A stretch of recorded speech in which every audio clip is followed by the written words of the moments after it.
Allora, Mirko Bertolucci, due ingenuità difensive costate carissimo nell'avvio del match e una Pumas che non è riuscita più a riacciuffare il risultato nonostante abbia espresso un buon occhio, specialmente nel secondo tempo. Qual è stata la chiave della partita? Ma è indubbiamente l'approccio. Avevamo preparato la partita durante la settimana proprio sull'opposto di quello che si è verificato, ovvero cercare di tenere la partita più in equilibrio possibile, portandola più avanti possibile, magari in cerca di un episodio positivo. E invece l'approccio è stato sbagliato, abbiamo preso due gol che secondo me sono inammissibili in Serie A2, due gol da dietro porta così tipo campionato giovanile. La squadra si è un pochino smarrita e abbiamo perso un po' il filo del gioco.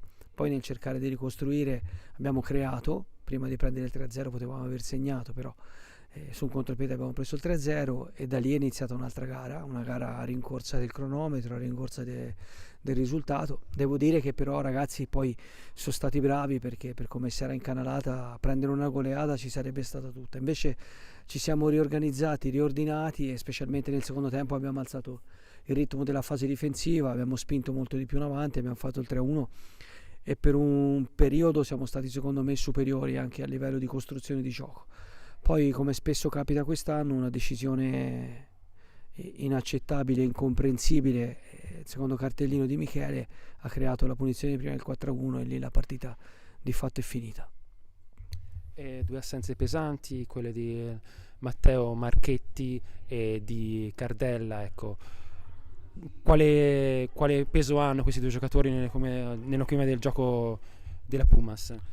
Ma intanto la notizia positiva è che il capitano stasera era qui a vedere la partita e è seduto in tribuna, e quindi è già un segno importante per tutto il gruppo, perché non meno di 10 giorni fa era ricoverato all'ospedale, quindi questa è la notizia sicuramente più importante della serata. Per quanto riguarda le assenze, io non guardo mai chi manca, ma guardo chi c'è.